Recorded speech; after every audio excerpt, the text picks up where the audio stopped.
दोस्तों रशिया में सिर्फ अभी आईटी नहीं, बहुत सारे फील्ड्स में जॉब अपॉर्चुनिटीज अवेलेबल है और हर कोई जो है अप्लाई कर सकता है, चाहे वो रशियन लैंग्वेज जानता हो या फिर नहीं जानता हो। और साथ ही इंडी वर्ल्ड के साथ टाई अप किए हुए रशियन यूनिवर्सिटीज में एडमिशन शुरू हो चुका है। तो अगर आपको रशिया में जॉब करना है या फिर वहाँ के यूनिवर्सिटीज में एडमिशन लेना है किसी भी कोर्स में, तो मुझे व्हाट्सएप, टेलीग्राम या फिर कॉल कीजिए इस नंबर पे। और साथ ही अगर आप मेरे म्यूजिक चैनल में इन्वेस्टर और पार्टनर बनना चाहते हैं तो भी मुझे कॉन्टैक्ट कीजिए इस नंबर। Hello guys, welcome to Indible entertainment. तो आज का जो वीडियो है वो रिसेंटली आया है और इस वीडियो में आप देखेंगे कि रुचिर शर्मा इस बारे में डिस्कस कर रहे हैं कि क्या इंडिया नेक्स्ट चाइना है, और वो इस बारे में बात कर रहे हैं कि इंडिया क्यों इतने बड़े प्रोस्पेक्ट्स ऑफर करता है। पिछले कुछ दशकों में इंडिया ने काफी सारे फील्ड्स में काफी तेजी से ग्रो किया है, और अगर हम पिछले कुछ दशकों में ये देखें कि इंडिया ने इकोनॉमिकली कितनी तेजी से ग्रो किया है और इंडिया की जो डेमोक्रेसी है वो चाइना से बेहतर है। इंडिया के free open press, culture, civilisations हैं और ये एक बेहतर सॉफ्ट पावर है और इसके रीजनल स्टेटस भी काफी अच्छे हैं। और इंडिया का दुनिया में काफी सारी कंट्रीज के साथ अच्छे रिलेशंस भी हैं। और इंडिया ने टेक्नोलॉजी से लेकर डिजिटल पेमेंट सिस्टम और काफी सारी ऐसी चीजें हैं जैसे कि स्पेस एक्सप्लोरेशन और मेडिकल फार्म हब्स,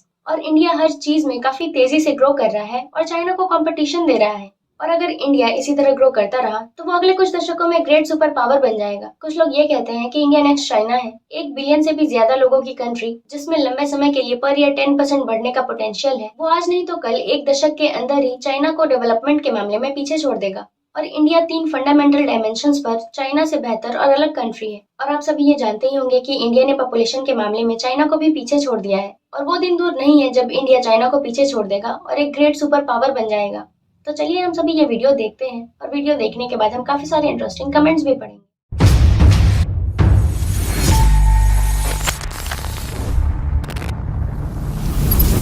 मेरा मतलब है कि मैंने बहुत सी बातें सुनी है कि शायद इंडिया नेक्स्ट चाइना है और यहाँ इन्वेस्टमेंट के मामले में नेक्स्ट ग्रेट अपॉर्चुनिटी है। उस बात पर आपका रिएक्शन क्या है?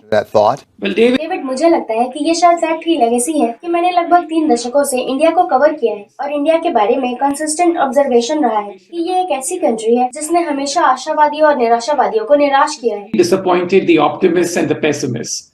इसीलिए ये पहली बार नहीं है कि मैंने इंडिया को नेक्स्ट चाइना सुना है। इंडिया इंडिया ही रहेगा, जो कि एक कॉम्प्लिकेटेड स्टोरी है। यहाँ कई बारीकियां हैं और वो पॉसिबली नेक्स्ट चाइना कभी नहीं होगा।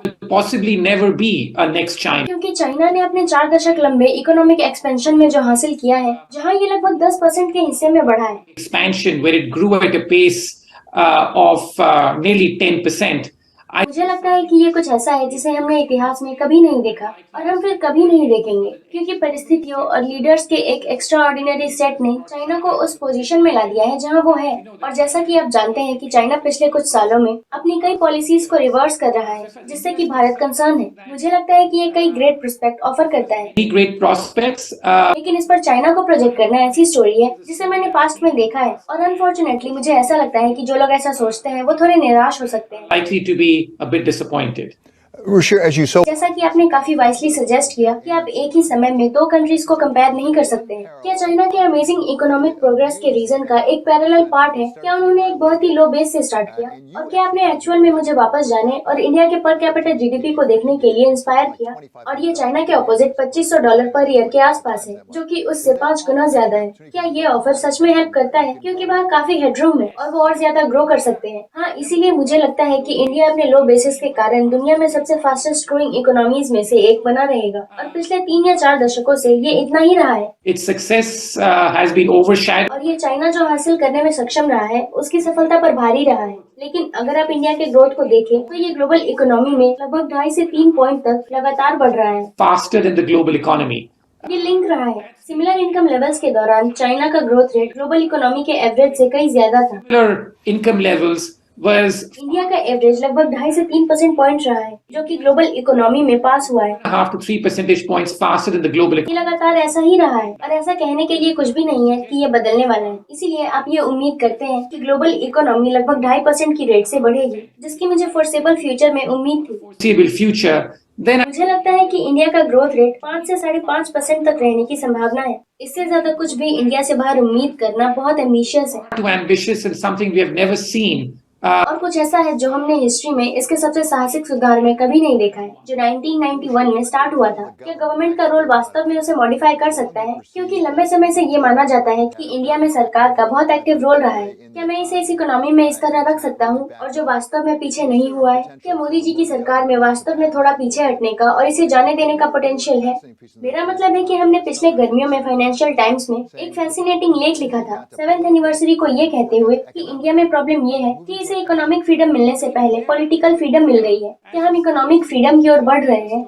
लेकिन वहाँ भी मुझे ऐसा लगता है कि जैसा कि इंडिया में ज्यादातर चीजों के साथ होता है, कहानी थोड़ी ज्यादा ही नॉन्स्ड है। इसीलिए एक स्तर पर मोदी जी की गवर्नमेंट सही काम कर रही है, जो टैक्सेस में कट कर रहे हैं, एक बहुत ही रिस्पॉन्सिबल फिस्कल और मॉनेटरी पॉलिसी का पालन कर रही है, और ये बहुत ज्यादा स्टिमुलस करने से ज्यादा फास्ट था। प्रॉब्लम ये है कि हमने अभी भी प्राइवेट इन्वेस्टमेंट या मैन्युफैक्चरिंग को मीनिंगफुल वे में ग्रो करते हुए नहीं देखा है। Pick up in a meaningful way. As you know, the key जैसा कि आप जानते हैं कि चाइना और दूसरी ईस्ट एशियन कंट्रीज की सफलता की चाबी आपके मैन्युफैक्चरिंग में आई हुई ग्रोथ थी, और वास्तव में प्रोस्पेरिटी के लिए अपना रास्ता बनाना ही बहुत तेजी से इनकम पाने का एकमात्र रास्ता है। the issue in India India में मुद्दा ये है, और मुझे ये लगता है जो करंट गवर्नमेंट तक जाता है, वो ये है कि सरकार लोगों की लाइफ में बहुत ज्यादा शामिल है, और मुझे लगता है कि मोदी जी की गवर्नमेंट के साथ मुद्दों में से एक ये है कि रेगुलर ओवररीच बहुत ज्यादा है, a lot, which is that a lot of business people in India remain in जिससे काफी सारे लोग इंडिया में इस डर में रहते हैं, चाहे वो टैक्स अथॉरिटी हो, चाहे वो इन्वेस्टिगेशन के लोग हो, कि कभी भी कोई भी आपके दरवाजे पर दस्तक दे सकता है। always come knocking on your door,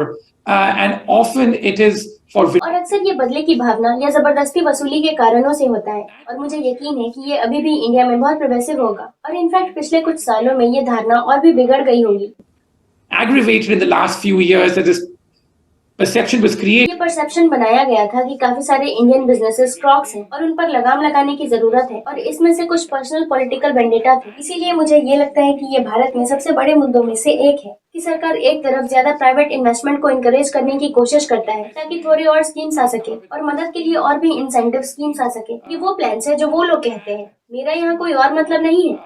I know it has a different connotation here, but also लेकिन टैक्सेस में कटौती करना और फिस्कल साइड से रिस्पॉन्सिबल होना भी है। fiscal side, but the लेकिन दूसरी ओर क्या रेगुलेटर ओवररीच द्वारा निर्मित डर का ये माहौल है जो कि मुझे लगता है कि कुछ इन्वेस्टमेंट्स को रोक रहा है, और फॉरेन इन्वेस्टर्स के लिए भी काफी डराने वाला है। investment and also ends up being quite intimidating to even foreign investors. जब हम इंडिया में इन्वेस्टमेंट के बारे में बात करते हैं तो अभी न्यूज में जो चल रहा है उसे देखते हुए हम अडानी कंपनीज के बारे में सोचते हैं, और मुझे नहीं पता कि क्या चल रहा है, और मुझे ये लगता है कि आपको भी नहीं पता कि क्या हो रहा है। इसीलिए ये अडानी कंपनीज के बारे में किए गए दावों की खूबियों के बारे में नहीं है, लेकिन क्या इससे वेस्टर्न इन्वेस्टर्स के मन में सवाल उठते हैं, ये इंडिया को डायरेक्ट करेगा कि बड़े इन्वेस्टमेंट्स करने के लिए सिस्टम कितना प्रेडिक्टेबल और रिलायबल है। तो जैसा कि आप जानते हैं कि आमतौर पर इमर्जिंग मार्केट्स के साथ एक प्रॉब्लम रहा है, लेकिन कहा गया है कि जहाँ तक इंडिया का संबंध है, मैं अपने ओरिजिनल स्टेटमेंट पर आऊंगा कि आप भारत के बारे में जो कुछ भी देखते हैं उसका ठीक ऑपोजिट भी सच है। तो वह इंडिया के पास्ट में भी इस तरह के मुद्दों का एक सीरीज रहा है, लेकिन जो मुझे इंडिया के बारे में बहुत पसंद है वो ये है कि जब मैं इन्वेस्टमेंट के यूनिवर्स में देखता हूँ तो हाई क्वालिटी वाली कंपनीज के हाईएस्ट नंबर भी इंडिया में ही पाए जाते हैं। High quality companies is also to be found in India. How do I define? अब मैं हाई क्वालिटी को कैसे डिफाइन करूँ? आप रिटर्न और इक्विटी को ही देख लीजिए, आप लगातार अर्निंग में ग्रोथ को देखेंगे, और इंडिया में स्टॉक्स के शेयर नंबर को देखिए जो पिछले दशकों में डॉलर के टर्म में 4 या 5 गुना बढ़ गया है। ये शायद सबसे ज्यादा है। मुझे लगता है कि एटलीस्ट पूरी दुनिया में ओवरऑल मार्केट के रेशियो किसी भी कंट्री से सबसे ज्यादा है, और इस तरह के मुद्दे हमारे सामने आते रहते हैं। So yeah, we keep getting these kind of issues that come to the fore, but the लेकिन इक्वेशन का दूसरा साइड ये है कि दुनिया की हाईएस्ट क्वालिटी वाली कंपनीज जिसमें यूएस भी शामिल है, ये ओवरऑल रेशियो है। the US, for that matter, at least as a ratio of the overall total, आपको इंडिया में कुछ हाईएस्ट क्वालिटी कंपनीज मिलेंगी, और प्रॉब्लम ये है कि वो उसकी वैल्यू भी करते हैं। अगर आप इंडिया के 100 सबसे बड़ी कंपनीज को देखते हैं तो उनमें से लगभग 1/3 प्राइस को लगभग 40 के अर्निंग मल्टीपल में ट्रेड करते हैं। तो ये एक चौंका देने वाला नंबर है। of nearly 40. So that is a staggering number. I think मुझे लगता है कि वास्तव में इंडिया में फंडामेंटल इशू ये है कि इसे कुछ ज्यादा ही बढ़ा चढ़ाकर पेश किया गया है। a bit overhyped. It is the most expensive market in the world if you look. अगर आप ट्रेडिशनल वैल्यूएशन मैट्रिक्स को देखें तो ये दुनिया का सबसे एक्सपेंसिव मार्केट है, और मुझे लगता है कि हम थोड़ी निराशा देख रहे हैं, और इन बहुत ज्यादा एक्सपेक्टेशन के कारण और भारत के नेक्स्ट चाइना होने के बारे में इस हाइप के कारण थोड़ी सी निराशा मिली है जो मार्केट के प्राइसेस में रिफ्लेक्ट कर रही है। China being reflected in the prices in the market.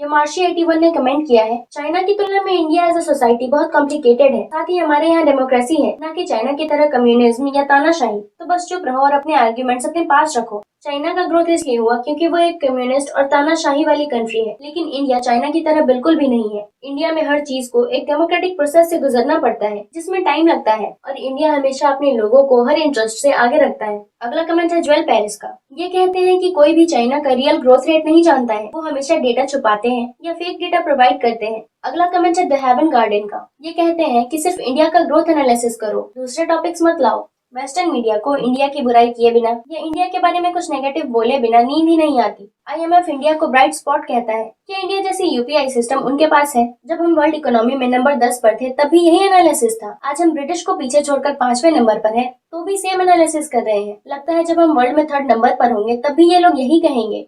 अगला कमेंट है शक्ति आशीष का। ये कहते हैं कि एक और ब्राउन साहब डर की बात कर रहे हैं, चाइना जाओ और डर देखो। अगला कमेंट है NPS 7742 का। सच कहूँ तो हम अपनी इकोनॉमी को वेस्ट के लिए कभी नहीं खोलेंगे। ये तब तक के लिए बंद रहेगा जब तक हमारे पास कैपिटल नहीं है। एक सो कॉल्ड इंडियन इंटेलेक्चुअल हर बात पर इंडिया को ऐसा दिखा रहे हैं कि हर चीज में इंडिया की ही गलती है और हर बात पर इंडिया को ही ब्लेम करना है, और वो एक वेस्टर्न मीडिया के सामने चाइना को ग्लोरीफाई कर रहे हैं। इन्हें इंडिया के ग्रोथ पर और ज्यादा रिसर्च करने की जरूरत है। अगले कुछ दशकों में इंडिया हर दूसरी कंट्री से आगे निकलने वाला है, और ऑफ कोर्स ऐसा बहुत जल्द होगा। अगला कमेंट है दीप सनी का। हाँ, इंडिया इसे चाइना की तरह फेक नहीं बनाएगा, ये वेस्ट के प्रॉफिट के लिए वॉर नहीं करेगा, और इंडियन सांसद ट्रेड नैन्सी पॉलिसी को स्टॉप नहीं करते हैं, इसीलिए आप जैसे धोखेबाज नहीं बढ़ सकते हैं। अगला कमेंट है विवेक्स का। रिजल्ट मैटर करता है, प्रोसेस नहीं। आयरॉनी ये है कि वेस्टर्न मीडिया के पास अपने खुद के लाभ के लिए किसी भी नेशन को एडवर्टाइज करने के लिए अपना खुद का प्रोपेगेंडा मशीन है। पहले चाइना था और अब India. Bravo. Western media India के पर कैपिटल GDP की बात कर रहे हैं। उन्हें ये नहीं पता कि अगर फ्यूचर में इंडिया का GDP पर कैपिटल $1200 भी पहुंच जाए तो इंडिया की GDP $22 ट्रिलियन तक पहुंच जाएगी, और ऐसा हुआ तो इंडिया USA को भी पीछे छोड़ देगा, और मुझे नहीं लगता कि USA ऐसा होने देना चाहता है। अगला कमेंट है बॉबे जो का। आप ये स्वीकार कर रहे हैं कि कम्युनिस्ट तानाशाही डेमोक्रेसी की तुलना में तेजी से ग्रो कर रही है और डेमोक्रेसी बेकार है। अगला कमेंट है विशाल देसाई का। इंडिया में इन्वेस्टमेंट का काफी पोटेंशियल है क्योंकि यूथ एजुकेटेड है। FDI को इंडिया में ग्रोथ इंक्रीज करने की जरूरत है। यंगस्टर्स के लिए ज्यादा जॉब क्रिएट करने के लिए कंसिस्टेंसी ज्यादा जरूरी है। अगला कमेंट है ऋषभ लाल का। ये कहते हैं कि इस शर्मा गाय को पूरी पिक्चर नहीं मिलती है। इंडिया में छोटे स्केल मैन्युफैक्चरिंग को बढ़ावा देने के लिए रॉ मटेरियल्स के एक strong supply chain, easy finance, बेहतर लॉजिस्टिक और पॉलिसी बेस्ड इंसेंटिव्स की जरूरत है। रेगुलेटरी कंसर्न सिर्फ शेडी एंटरप्राइजेस के लिए है। अगला कमेंट है विकी 900 का। ये कहते हैं कि इंडिया नेक्स्ट चाइना नहीं है। इंडिया शायद डिफरेंट वे में ग्रो करेगा। अगर वो इंडिया पर US की साजिश रचते हैं तो एप्पल डिसअपॉइंट हो सकता है। अगला कमेंट है सोलो 108 का। ये कहते हैं कि इंडिया नेक्स्ट चाइना नहीं है, इंडिया न्यू इंडिया है। तो आज के इस वीडियो में इतना ही। मिलते हैं अगले वीडियो में। Thank you.